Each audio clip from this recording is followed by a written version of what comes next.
Programa Santa Maria Argumentos. Apoio Cultural. Jornal Expresso Ilustrado. 20 anos de informação e jornalismo com seriedade. Foco Multicursos. Nosso foco é a sua aprovação. Livraria Atena. Você lê, você pensa. Editora Literagir. Aqui o seu sonho de publicar um livro é realizado. Casa do Poeta Brasileiro. 50 anos de literatura.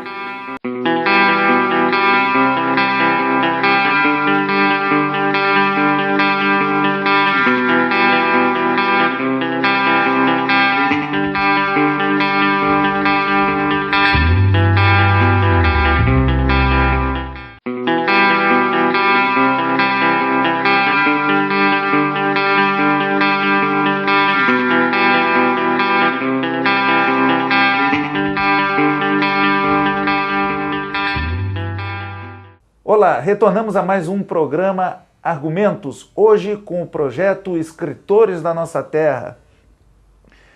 Esse projeto do programa Argumentos visa perenizar pensamentos de escritores de nossa região. E hoje, conosco, nós temos a presença da escritora, da professora Lígia Milites da Costa, uma escritora de grande reconhecimento local, né, e regional, e nós vamos iniciar com a pergunta, né, uma entrevista biográfica, professora, com a seguinte pergunta sobre o cenário geográfico, país, região. A senhora nasceu em qual cidade? Fale-nos rapidamente sobre sua infância, localidade em que cresceu. Eu nasci em São Pedro do Sul, e então muito próximo daqui.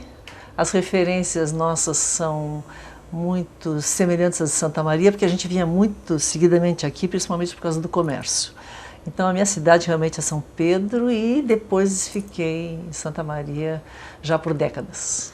Agora nós vamos entrar num cenário familiar. Como foi o ambiente familiar da sua primeira família, da sua infância, onde a senhora cresceu, e qual a importância para o contexto social? Pois é, a verdade é que o núcleo familiar ainda se mantém lá, né, com a minha irmã, mas São Pedro do Sul é assim, está no coração, porque a infância foi muito feliz. Eu sou descendente de pai e mãe de origem alemã. Então a gente teve uma formação e uma criação bem típicas, né, com as tradições alemãs e aquele tratamento de família com disciplina, não é? Seriedade. Bem característico do alemão. Bem característico do alemão, e seriedade, enfim, mas assim, música, dança, porque a Lemoada sempre tocava instrumentos, né? Meu avô, violino, meu pai também violino e violão. Então a gente tinha muito essa tradição cultural de música, com naturalidade, né? Meu pai, por exemplo, foi fundador do Clube do Comércio de São Pedro, um dos fundadores, e então era baile, as crianças podiam ir junto ao baile, né? Então nós fomos criados dessa forma, e quando mais crescidos, aí também em São Pedro nós tínhamos reuniões dançantes. Quando a orquestra jazz e típica Ross, também alemão, não ia ao clube, nós íamos à casa do maestro buscá-lo para fazer as reuniões dançantes aos domingos à tarde no Clube do Comércio. Então, assim, esse ambiente familiar de São Pedro foi básico na minha formação, ainda que tenha perdido o pai muito novo, e a minha mãe teve que assumir. Agora nós vamos entrar no cenário histórico, séculos, décadas, fatos relevantes. Cite, professora Lígia, alguns fatos históricos que tenham marcado a sua personalidade, fatos importantes que tenham ficado na sua memória. Bom, eu fui do período em que ainda estava concluindo a Segunda Guerra Mundial. Então, isso aí, até por informações mais posteriores, né, mas eu vivi realmente a situação dentro do ambiente familiar, que era assim, não nos ensinaram a falar alemão, os rádios tinham sido tomados, meu pai tinha armazém e ferragem, e ele tinha o nome de armazém Tupi, quer dizer, que é uma palavra de origem indígena, né? Quer dizer, ele trocou de nome, era Reinhold, ficou Reinoldo no cartório, meus tios eram Gottfried, ficou Godofredo, o outro era Helmut, ficou Eumundo, e então era uma situação assim que tu via de uma repressão que ainda vigorava nas relações familiares. Tanto é que não nos ensinaram a falar alemão e a gente sente muito isso. Claro que aquele básico que eles falavam entre eles, né, e principalmente certas palavras, a gente incorporou naturalmente, porque quando era um assunto que tu não tinha que ter conhecimento, era em alemão que eles tramavam. Aí, né, mas assim, realmente como fato histórico, isso aí me marcou bastante. Meu pai, porque tinha a origem alemã e tal, era chamado de prussiano, porque bastava tu ter ascendência alemã, pelo que me consta, para tu ser suspeito de ser simpatizante com o nazismo. Isso que meu tio, irmão do meu pai, Afonso Teodoro Miritz, ele foi militar e foi para a guerra na Itália. Ele faleceu há poucos anos como general do Exército. Até ele é cultuado no museu lá, porque é o único general de São Pedro Sul, nascido em São Pedro. Mas ele foi para a guerra, e antes de ir para a guerra, ele esteve em São Pedro, andando na cidade com meu pai, para mostrar o quanto não tinha nada que ver. Ele estava junto com a tropa aliada para nos defender, né? Sim, sim. Então, isso aí fica muito na gente, assim, sabe? E o tio Afonso escreveu também um diário de guerra, que eu tenho ainda assim, aquela ideia e desejo de publicar, mas o neto está com esse diário e não me largou ainda, sabe? Que ele escrevia na Itália, porque ele falava fluentemente alemão e também fez a função de tradutor lá. Sim. Então, a gente tem curiosidade por mais informações, né? Agora nós vamos entrar no seu cenário familiar. A senhora já falou um pouco sobre pai, tios. Como foi o seu ambiente familiar da sua infância? Detalhe um pouquinho mais, e a importância nesse seu contexto de escritora. Bom, eu acho assim que na família, já te dei algumas informações, mas ficou realmente dessa situação o trabalho da minha mãe. Porque a minha mãe ficou viúva com 32 anos e 3 filhos pequenos. O mais velho tinha 11 anos. Nós somos 3 irmãos. O mais velho, que já é falecido, e a minha irmã e eu. Quer dizer, ela conseguiu vencer no comércio, que o meu pai tinha essa loja, né, armazém e ferragem. Ela tomou conta, ela ficou bem famosa em São Pedro do Sul. Eu tenho orgulho até de dizer isso, porque a minha filha, que mora em Santa Catarina, teve uma conhecida no trabalho que vem do interior de São Pedro do Sul e sabia que a viúva Militz era famosa, porque ela tinha ficado muito nova, viúva, e conseguiu vencer, segurar a barra, prosperar e educar os filhos. A gente veio interna para o centenário, minha irmã e eu, sabe? E pudemos estudar tudo que foi possível, né? Mas graças a essa determinação, coragem dela e índole, né? Quer dizer, ela acreditava que justamente o estudo é que ia te dar essa segurança que ninguém te tirava. Então, isso no nosso ambiente, e depois assim as amizades. O meu pai era uma pessoa muito relacionada com outras de São Pedro e também pessoas assim, empresários de ação. Na simplicidade, né, criada, eles eram pessoas de visão, e isso continuou nos influenciando nas amizades, no desenvolvimento da própria vida. Então eu tenho essa alegria e esse orgulho e esse exemplo. Sabe? E esse tipo de exemplo da minha mãe, por exemplo, e dos outros familiares que deram esse apoio, eles nos ajudaram a dar a solidez da nossa família aqui, para cada um de nós. E os filhos também estão muito bem encaminhados, porque eles tiveram, sabe? Às vezes dizem que alemão é rigoroso demais, né? Mas eu acho que esse encaminhamento que a gente deu foi muito sério e ele tem um suporte anterior, que vem aí da família. Só uma pergunta à parte. Quantos anos a senhora tinha quando seu pai faleceu? Eu ia fazer 6 anos. 6 anos. E a lembrança dele é forte ainda? Então, e era uma pessoa assim que ele levava a família, a gente tem fotografias, cada vez no verão a gente ia para fora, num lugar com água, com rio, então se acampava, ele nos colocava em bote, sabe, para pescar. Então, essas lembranças assim que são muito familiares e da infância mesmo, né? Agora, depois dessas belas palavras, nós vamos entrar no cenário educacional. Qual a importância da escola na sua vida? Qual escola marcou o seu coração como aluna?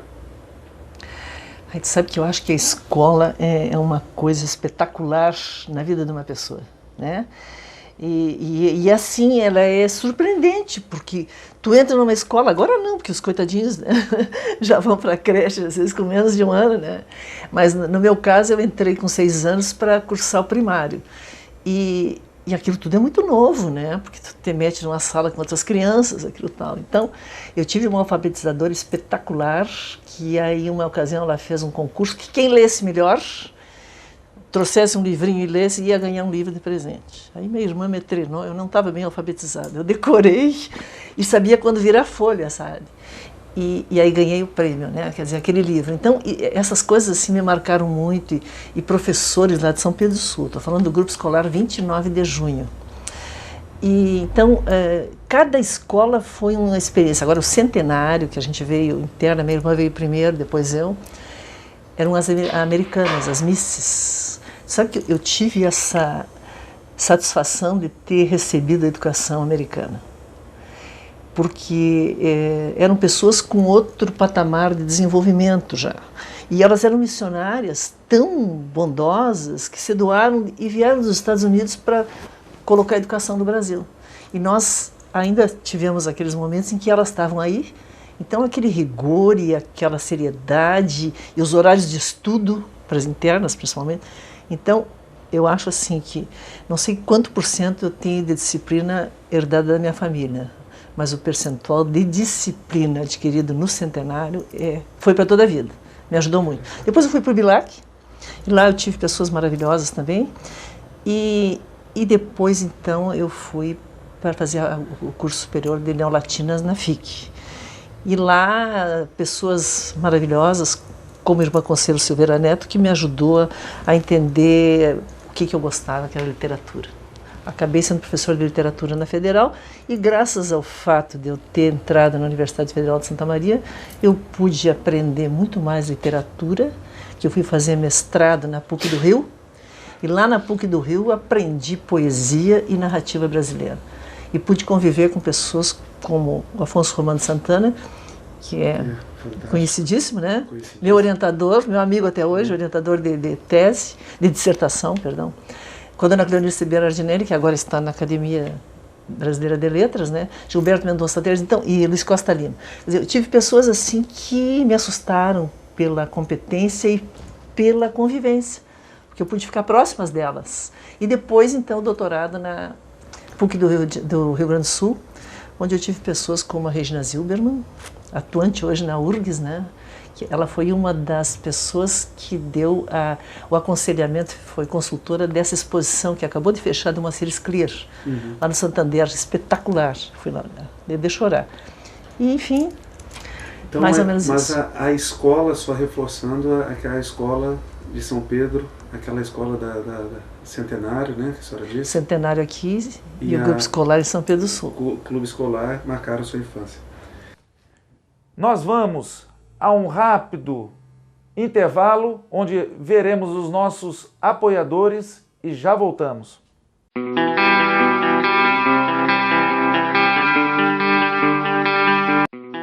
Programa Santa Maria Argumentos. Apoio Cultural.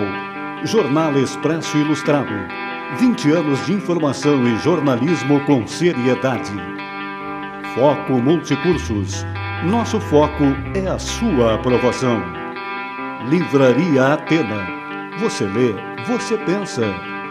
Editora Literagir. Aqui o seu sonho de publicar um livro é realizado. Casa do Poeta Brasileiro. 50 anos de literatura.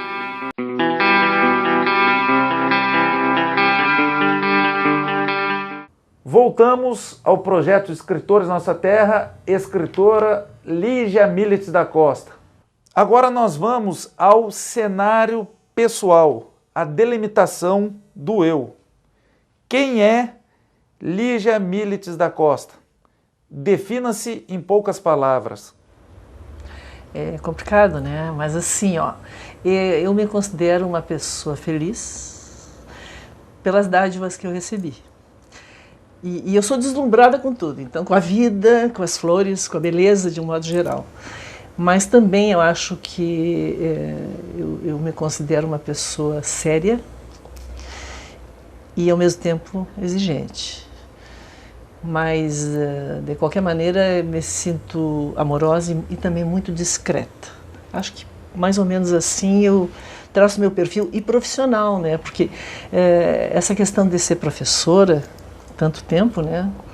E também escrever e agora continuar produzindo livros, não só para mim, né? Mas para a academia.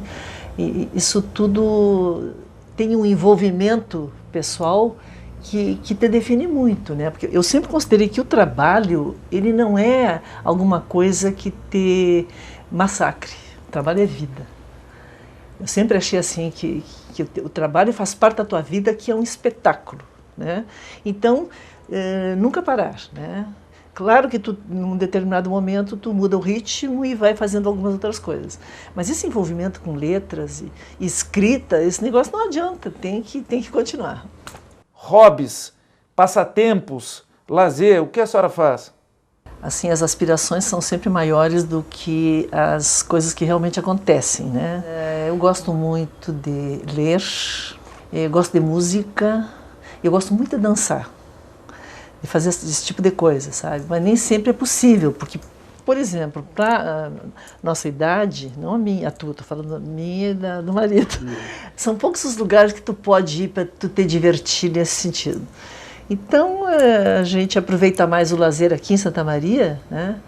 E, conjuntamente, além desses momentos que tu faz em casa, vê um bom filme, escuta música, né? E escreve. Então, às vezes, a gente tem alguma oportunidade de até participar de algum baile, de algum lugar assim, para poder dançar, que é uma das coisas boas da vida. Aprendi com a Lemoada de São Pedro. Comida preferida? Bom, doces eu gosto de um que é de papo de anjo, que a minha mãe fazia. Realmente, esses eu não consigo comer agora, mas ainda estou tratado com a minha irmã para fazer com ela em São Pedro. Então, seria o papo de anjo, um rocambole de laranja de Pelotas, te aconselho. E também ambrosia, né?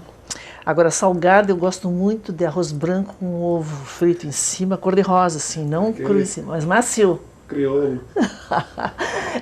E caipira, esses com gosto de ração eu não compro, né? E assim, um camarãozinho, né? Uma lasanha, essas comidas italianas, eu que tenho origem alemã, adoro comida italiana. Por favor, complete essas frases. Em casa eu fico... Eu fico assim, em andrajos, fazendo essas coisas. Geralmente eu estou atrás de algum livro, lendo a Veja da semana anterior, porque eu sempre estou atrasada, né? E fico na tela do computador. Não gosto de... Eu não gosto de violência, de ser plateia para violência de jeito nenhum, de agressividade, de mau humor. O que mais prezo é... O respeito. Principal qualidade na personalidade da escritora Lígia Militz da Costa? Complicado, né? Não, eu não sei. Eu acho que eu tenho uma coisa que já me disseram algumas vezes que pode até ser verdade. É discrição. Pior defeito ou mania que a escritora Lígia Militz tenha? Bom, eu não sei, e também talvez por causa da idade, né? Mas não sei se é um defeito, mas uma impaciência progressiva com retóricas enrolantes, sabe? Que não falta, às quais falte a objetividade. Então, isso aí realmente me irrita um pouquinho. Agora uma pergunta complexa. Existem momentos com máscara? Qual ou quais momentos? Quais atividades pessoais ou sociais que talvez não seja, a escritora Lígia não seja escritora Lígia? Acho que não. Acho que não, porque em casos assim desagradáveis eu me retiro. Cite algumas pessoas importantes mais chegadas para a construção da sua trajetória de escritora. Eu acho que a minha mãe, Vilma Weber Militz, acho que aqui na faculdade, na atual Unifra, a Irma Consuelo Silveira Neto, como meu tio, o tio Afonso, que depois que ele saiu do exército, ele foi ser reitor administrativo da PUC do Rio. Então, quando eu fiz o meu mestrado na PUC do Rio, foi muito importante esse convívio, né? Porque eles já moravam no Rio há muito tempo e ele sempre foi de te empurrar, sabe? Ele era muito orgulhoso, inclusive, que eu tinha feito doutorado. E depois ele foi ser vice-presidente do IBGE ainda, sabe? Quer dizer, são modelos que te norteiam e mostram que é possível tu chegar lá, né? Então, e depois aqueles professores que eu te citei, maravilhosos, né? Que realmente em cada curso eu tive esses exemplos que sempre acreditaram em mim. Acreditaram, investiram, publicaram minhas coisas e continuam me dando força. Agora nós vamos para um breve intervalo e retornamos. Fique conosco.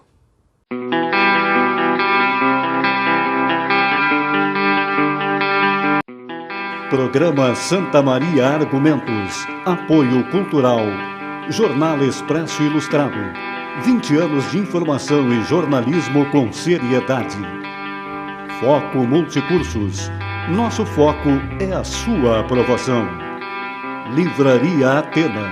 Você lê, você pensa. Editora Literagir. Aqui o seu sonho de publicar um livro é realizado. Casa do Poeta Brasileiro.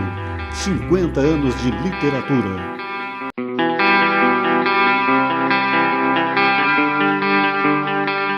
Retornamos, escritora Lígia Militz da Costa. Nós vamos entrar agora no cenário artístico, cenário literário, delimitação da obra.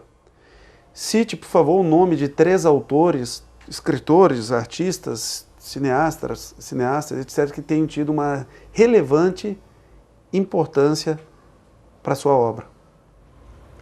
Começa com os gregos, Platão e Aristóteles. A obra deles, para mim, é fundamental.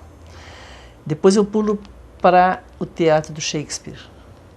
Shakespeare, para mim, é o escritor. Aí venho mais para cá um pouco com Machado de Assis. Para mim é o melhor escritor de língua portuguesa. O melhor prosador é o Machado. Concordamos. Que espetáculo, né? Tu lê Machado. O que ele faz com a língua portuguesa chega a ser comovente.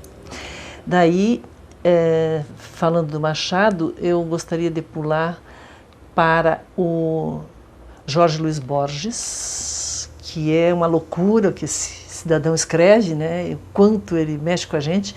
E vou deixar esses outros latinos para ainda falar num brasileiro, que é o Guimarães Rosa. Acho que o que o Guimarães Rosa faz com a linguagem e com a criação que os outros ainda não tinham feito, né? E que espetáculo, A Hora e a Vez de Augusto Matraga, mas o que é aquilo, né? Tem cada texto dele que tu quer ler de novo. É tão maravilhoso. Como a senhora iniciou a escrever? Pois é, tu sabe que no Colégio Centenário tinha uma professora muito exigente, rigorosa. Aí ela mandou fazer redação e me deu 10. Aí eu levei um susto, porque a gente já sabia que ela era assim, bem rigorosa e exigente. E também esse negócio com as letras é interessante, porque quando eu era menina, a minha mãe assinava uma revista chamada Grande Hotel, que o editor era o Vitor Tivita, que é vamos dizer assim, o ancestral da atual editora Abril, que era do Roberto Tivita, irmão dele e tal. E nessa revista, que era uma revista que tinha até fotonovela, parece, sabe? Aí eu mandava buscar horrores dele, tinha cupons, eu mandava buscar. Sempre foi assim, São Pedro do Sul, um negócio simplesinho lá, né? Mas eu gostava de ler. Aí eu mandei, tinha lá na última página Cruzadas. Aí eu inventei umas cruzadas, horizontais, verticais. E aí eu mandei o exercício tudo em branco, né? E os sinônimos. Eu era uma menina, devia ter 8, 9 anos, sei lá. Aí numa outra edição, num outro exemplar, veio lá, Palavras Cruzadas, quem é que tinha feito? Eu, horizontais, verticais, eles gostaram do exercício e publicaram. E aí eu ganhei um livro de presente, sabe, da editora VEC, na época, né? Então, esse tipo de coisa, assim, era muito interessante. No próprio colégio, lá em São Pedro, no grupo escolar, a gente era usada para dizer poemas de montão e, às vezes, escrever coisas. Então, eu fui realmente, assim, ficando cada vez mais ligada à palavra escrita, às letras. E tinha que decorar coisas, porque eles me obrigavam a dizer na frente do colégio, nas brasilidades lá, sessões cívicas e artísticas, eu sempre estava envolvida, mas eu sempre fui tímida, sabe? Mas eu fazia aquilo porque parece que tinha que ser, né? Mas, na verdade, graças ao meu curso de letras na FIC, com a professora de literatura brasileira, que era Irma Consuelo, ela fazia tu leres as obras dos autores e aí tu apresentava um comentário crítico na frente das colegas. E quando outra colega apresentava, tu tinha que fazer a leitura do texto, enfim, crítica, tu fazia um comentário da apresentação, por escrito, sem teu nome. Muito melhor, né? Porque aí tu é muito sincera.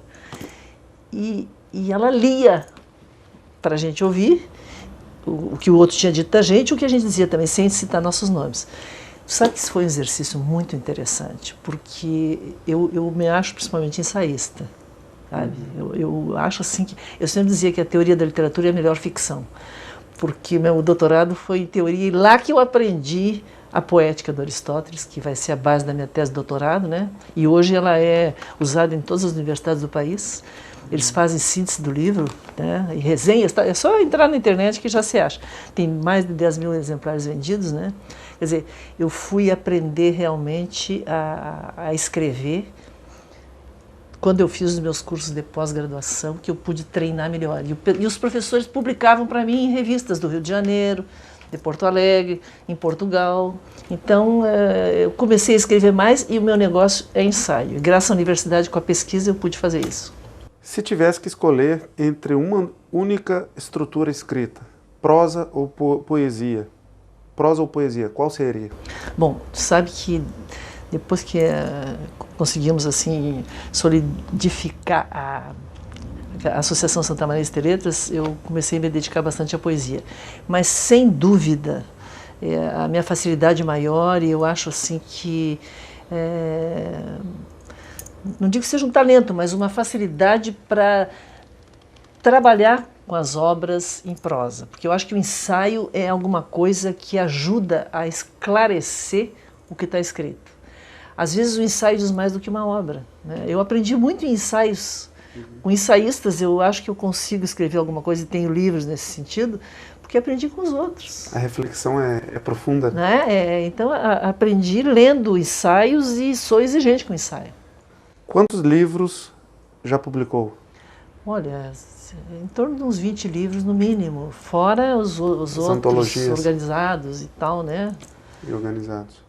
Quais os principais temas que a senhora gosta de abordar? Bom, eu gosto de abordar, isso talvez seja uma limitação, mas assim, eu prefiro fazer crítica de livros que eu aprovo. Sabe, assim, não fazer crítica negativa. Então, esses que eu não aprecio muito, eu prefiro não abordar. Então, isso às vezes não é muito bem visto, né? Mas as temáticas que eu prefiro, porque às vezes eu começo um livro e paro, eu sou muito seletiva. O meu negócio da leitura é profundidade, não é horizontalidade. Eu não computo a minha, vamos dizer, capacidade de leitura pela extensão de livros que eu já li, mas pela profundidade com que eu os li, sabe? Então, assim, as minhas preferências são plurais, né? Tu conhece a obra do Machado de Assis? Claro que eu prefiro a obra dele a partir de 1880, que é quando tem esse viés já do realismo. Porque essa parte anterior romântica, ela hoje já não cabe muito na tua cabeça. Ela é chata, quer dizer, tu não tem a paciência, né? Então, o que eu gosto muito são livros que realmente mexam contigo. Eu gosto muito do Conan Doyle. sabe? Esses livros de suspense e tal, né? Mas esses nossos de qualidade urbana, né? Não, os regionais são poucos que a gente aprecia mais, um Simões Lopes Neto, né? Porque realmente é uma autenticidade que te deixa assim, atordoado até, de tão que tu te identifica, né? Então são livros que as temáticas são variadas, mas realmente esses aspectos muito assim repetitivos já estão de fora. A senhora tem cerca de 20 livros publicados. Fale-nos um pouco sobre alguns deles. A senhora está com alguns nas mãos, né? É difícil porque agora a Academia Santamarense de Letras me deu essa oportunidade de ser lembrada para participar desse programa maravilhoso e com essas tuas perguntas, com isso vocês me obrigam a dar uma olhada no meu material e eu fico até bem hesitante, porque tem tanta coisa que eu gosto, sabe?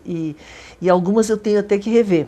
Por exemplo, esse que eu falei há pouco, A Poética de Aristóteles, esse aqui é a primeira edição, que eu achava mais bonitinha que a segunda, que eu tenho a segunda, eles mandam de presente, né?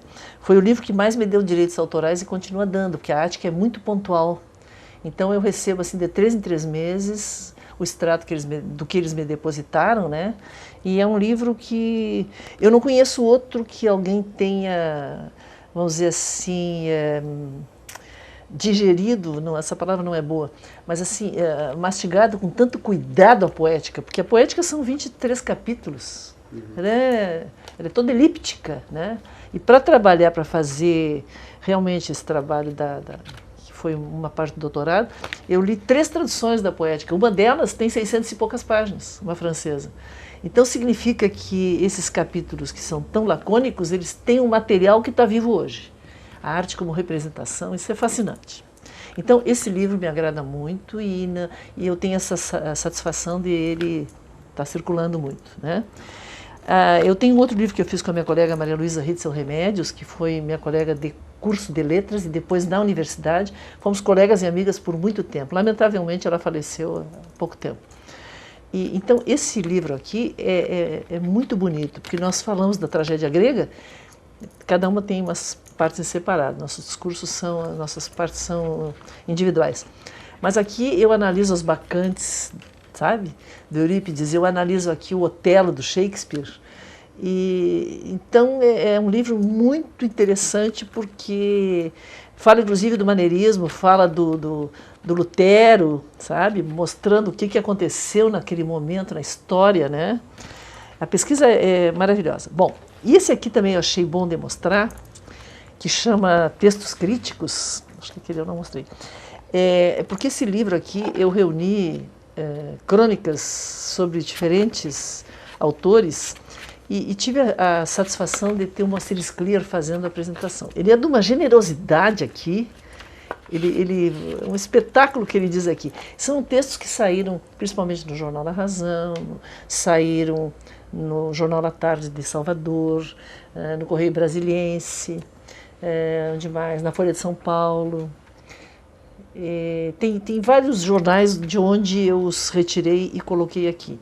Até, não sei se não falo demais, mas assim, tem um texto aqui que é sobre o Dom Casmurro, que uma ocasião na Folha de São Paulo, na Ilustrada, saiu a proposição de um autor lá falando de Dom Casmurro e eu não achei que ele estava com toda vamos dizer assim, a segurança na crítica. Aí eu mandei meu texto, o que eu achava, e aí eles colocaram por conta deles, adultério não é a questão central em Dom Casmurro, porque eu mostrava mais ou menos que a questão central é a ambiguidade. O que ele quer nos mostrar é justamente essa dúvida, né? Não tem nenhum flagrante dela com o Escobar, né? Da Capitu. Bom, mas o que eu estou querendo dizer é que, em função desse meu texto que saiu na Folha de São Paulo, o Paulo Francis, que era vivo na época, escreveu, me demoliu. Porque essas professoras de teoria da literatura ficam usando esse tipo de linguagem quase inaceitável e como é que eu quero dizer, que a gente não entende, né? Inteligível e não inteligível. E aí, então, ficam loqueando, né? Quer dizer, o Paulo Francis, isso aí, um cidadão botou na internet, eu só fiquei sabendo por isso, porque eu não tinha lido o texto. Então, e o que eu quero dizer é o seguinte, ó, que nesse aqui eu tenho a alegria de ter nas orelhas o Afonso Romano de Santana, o Carlos Reverbel, que escreveu um texto maravilhoso que eu vi num jornal de avião sobre o Felipe de Oliveira, que é outro livro que eu tenho ali, saiu pelo Instituto Estadual do Livro, e eu fiz uma pesquisa muito boa sobre o livro Memórias de João Daut Filho. Sou orgulhosa dessa pesquisa, porque aí eu entendi como é que foi a morte do pai do Felipe, que foi assassinado em frente ao fórum aqui, né? Quando o Felipe ia nascer, o Felipe nasceu dia 12 e o pai foi assassinado 12 dias antes. Então, o João Daut Filho, que é nome de rua em Santa Maria, e é a base do Teatro 13 de Maio, né? Ele fez essa pesquisa e nos dá de presente. E esse aqui é um livro muito legal, porque foi editado pela editora da Universidade Federal de Santa Maria, e ele trata de ficção brasileira, paródia, história e labirintos, tem o Machado de Assis, tem a história com José Guimarães, a Ferro e Fogo, e tem Labirintos, que é com o Roberto Bittencourt Martins e Bia Morel, Trem Fantasma, e também Estorvo do Chico Buarque. Então, são livros assim que, para mim, são muito importantes. Parabéns por toda a sua produção em relação à crítica literária.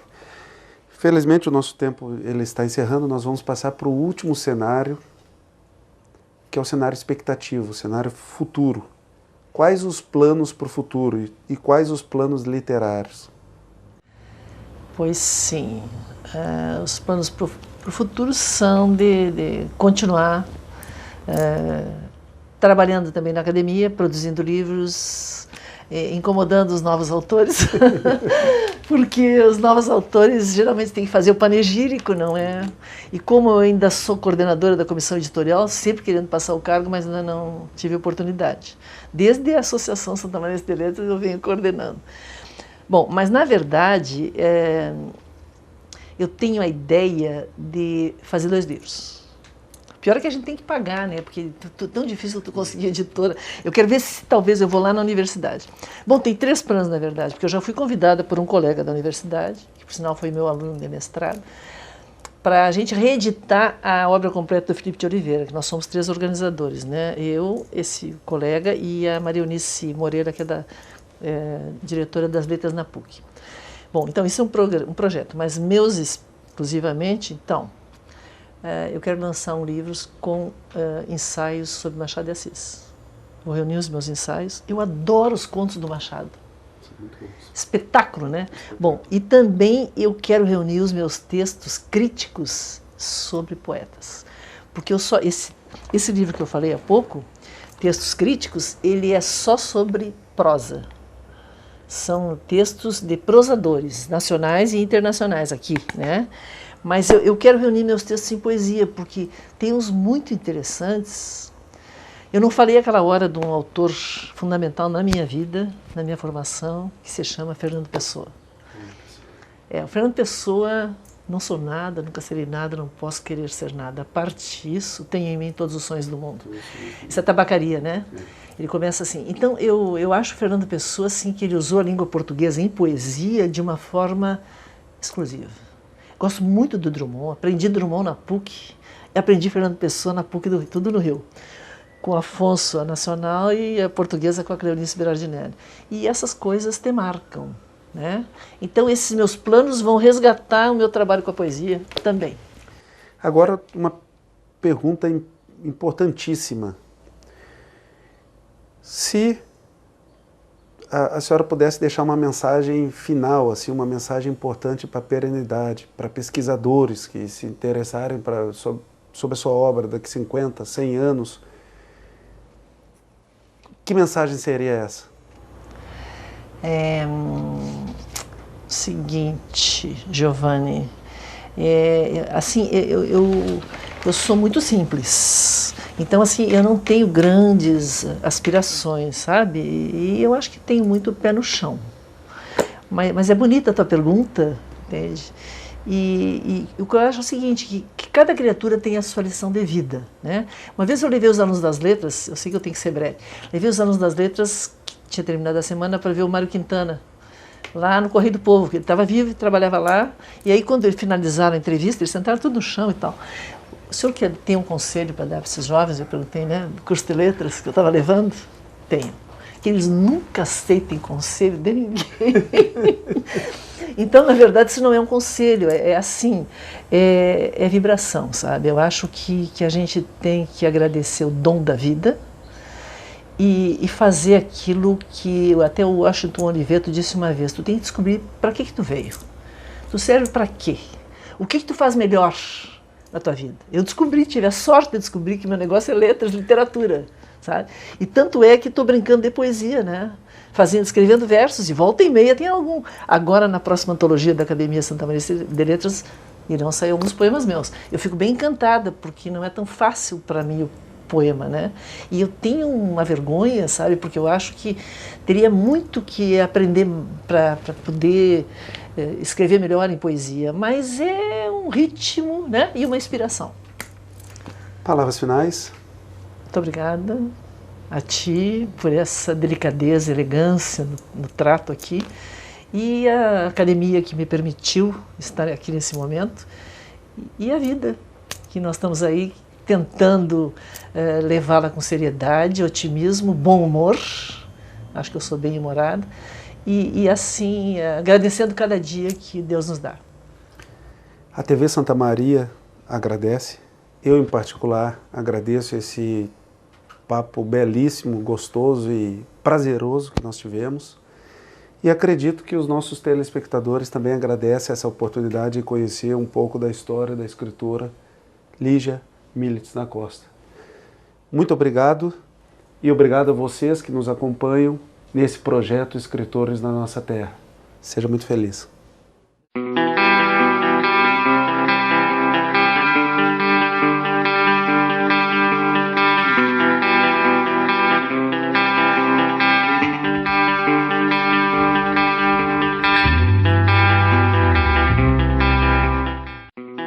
Programa Santa Maria Argumentos. Apoio Cultural. Jornal Expresso Ilustrado. 20 anos de informação e jornalismo com seriedade. Foco Multicursos. Nosso foco é a sua aprovação. Livraria Atena. Você lê, você pensa.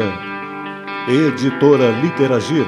Aqui o seu sonho de publicar um livro é realizado. Casa do Poeta Brasileiro, 50 anos de literatura.